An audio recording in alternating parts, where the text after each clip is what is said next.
대구 시민 여러분, 오랜만에 인사드리는 것 같습니다. 살기가 너무 힘들고 그 중에서도 지방 경제가 너무 나빠져서 우리 대구 시민 여러분께서 참 마음의 고생에 더해서 민생에서도 크게 애쓰시고 계신 점에 대해서 정치를 맡고 있는 사람의 한 사람으로서 매우 안타깝게 생각한다는 말씀드립니다. 방법을 찾아내야 되겠죠. 1% 저성장의 늪에 갇힌 정부의 초라한 경제 성적표가 공개됐습니다. 한국은행이 올해 경제 성장률 전망을 2.2%로 그리고 내년 성장률 전망을 1.9%로 하향 조정했습니다. 1%대로 떨어지고 말았습니다. 정부가 내세운 상저하고의 최면이 결국 신기루가 되고 말았습니다. 국내 기업 절반이 내수 침체, 수출 경기 둔화를 이유로 긴축 경영, 투자 축소, 채용 축소를 선택했다고 합니다. 어제 포항 죽도시장에서 우리 상인회 간부 여러분들을 만났습니다. 그런데 그 중에 한 분이 죽도시장 도매상을 20년 넘게 했는데 요즘처럼 어려운 때가 없었다. 도매상도 이렇게 어려우니 소매상들은 얼마나 어렵겠냐 이런 말씀을 하셨습니다. 그리고 또 다른 상인회장 한 분은 참 안타까운 말씀이었는데 뭐 이거 해달라 저거 해달라 이런 얘기하지 않겠다. 우리에게 최소한의 희망이라도 만들어달라 이렇게 말씀하셨습니다. 경제 성장이 멈추고 있습니다. 그리고 내수가 침체되고 있습니다. 이럴 때일수록 정부의 적극적 재정 정책이 반드시 필요합니다. 가계, 기업, 정부 이 경제 3주체 중에서 이 불황기에 역할을 할 수 있는 것은 결국 정부, 재정 역할밖에 없습니다. 서민과 중상층이 허리를 펼 수 있도록 그리고 다시 지속적 성장의 대한민국으로 다시 돌아갈 수 있도록 경제정책 기조의 전면 전환이 반드시 필요합니다. 정부의 역할에 대한 기본적 사고의 전환이 있어야 됩니다. 모두의 삶이 어렵지만 대구, 경북을 포함한 지방의 어려움이 훨씬 더 큽니다. 수도권 집중화 때문에 지역이 소외되고 있습니다. 이걸 해결할 수 있는 것은 결국 정부밖에 없습니다. 균형 발전을 위한 투자, 또 지역의 특성을 살린 산업 재배치 같은 지속적 성장을 위한 노력이 필수입니다.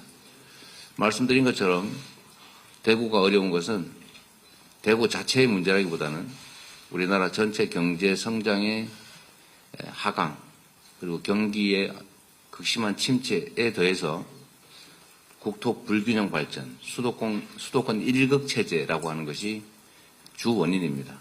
원인이 있으면 처방이 있는 것이죠. 이 문제에 대한 처방으로 국토 균형 발전 정책 그리고 성장 회복을 위한 정부 재정의 적극 역할이 반드시 필요하겠습니다. 우리 민주당은 홍준표 대구시장과 협력해서 달빛 내륙철도 특별법을 통과시킨 바가 있습니다.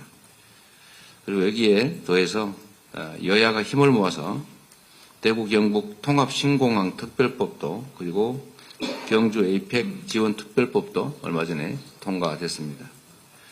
우리 민주당은 여기서 멈추지 않을 것입니다. 국가 로봇 테스트필드 대구 유치, 도시철도 4호선 건설, 그리고 경북도청 후적지에 문화 및 ICT 특구 지정 같은 대구의 미래를 위해서 최선을 다하겠다는 말씀을 드립니다. 우리 여기에 함께하고 계신 대구의 지역위원장님들과 당원들께서도 대구 지역 발전을 위해서 최선을 다해 주시길 당부드립니다.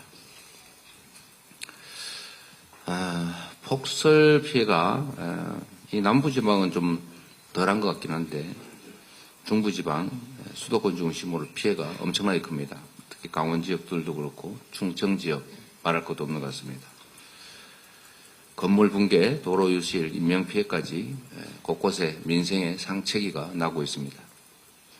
피해가 큰 지역 중심으로 신속하게 특별재난지역 선포를 해야 될 것입니다. 당국의 조속한 그리고 깊은 검토를 당부드립니다.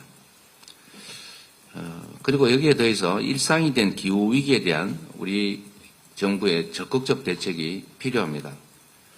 전례 없는 폭염, 폭우, 또 117년 만의 폭설, 이런 기후위기로 인한 재난 참사는 우리의 삶을 미흡하고 있고 앞으로 점점 더 심해질 것입니다. 우리 정부의 무대응, 무대책으로는 이 기후위기를 이겨낼 수가 없습니다. 온실가스 감축 목표, 그리고 에너지 전환 등 전 세계 표준에 맞춘 우리 정부 차원의 강력한 기후대책이 필요하다는 말씀을 드립니다.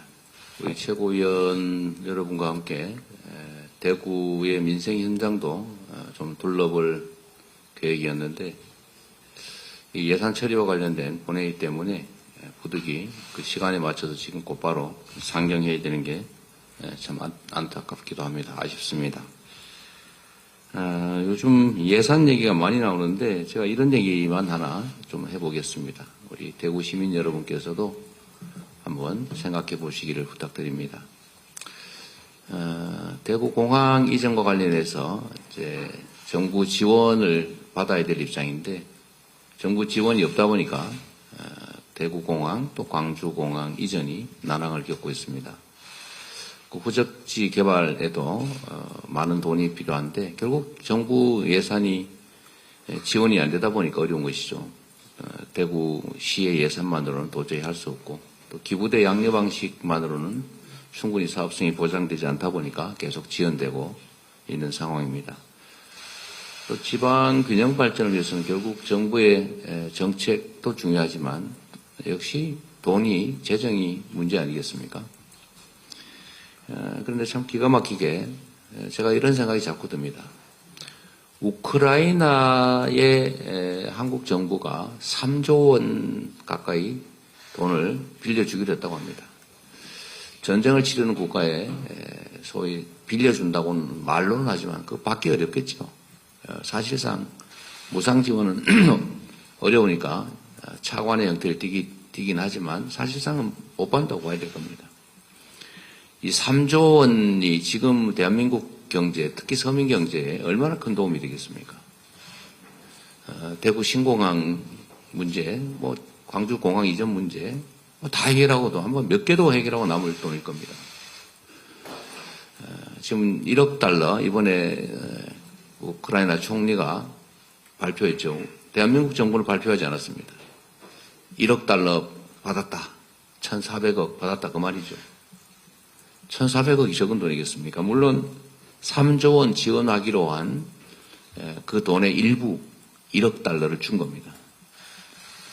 예산을 이렇게 쓰면 안 되겠죠. 얼마 전에 가나라는 아마 나라로 기억하는데 아프리카에 우리 차관 1조 원을 면제해 준 것 같아요. 채무 면제. 그리고 얼마 전에 해외 순방 도중에 싱가포르에서 역시 1억 달러를 쾌척했던 것 같습니다. 우리 경제는 너무 어렵습니다. 예산 상황도 매우 어렵습니다. 그런데 예산 편성도 보면 제가 이런 얘기도 안 하고 싶었는데 이 예산 편성도 예비비를 4조 8천억을 편성해놨는데 이거 아무 때나 아무 용도나 꺼내 쓰겠다는 거 아닙니까? 지금 얼마나 재정 상태가 어려운데 무려 5조 원 가까운 예비비를 편성해 놓습니까?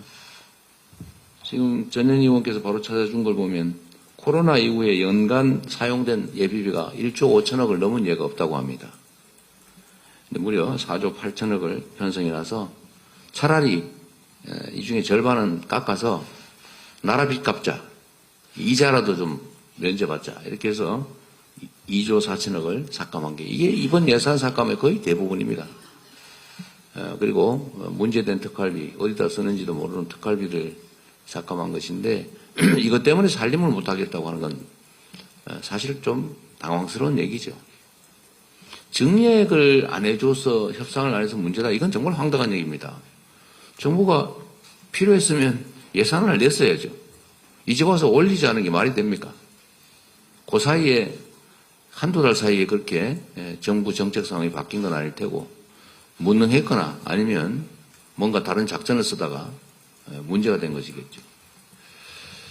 국정이란 5,200만에 가까운 우리 국민들의 삶이 걸린 일입니다. 대한민국 경제가 참으로 어렵습니다.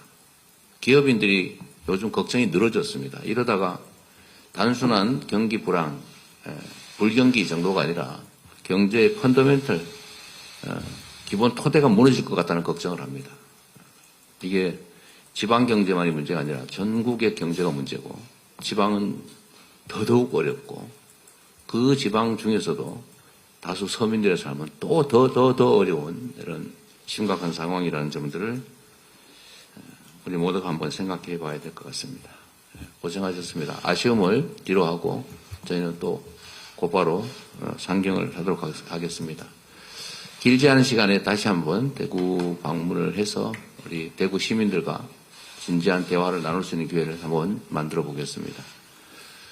고맙습니다. 회의를 마치겠습니다.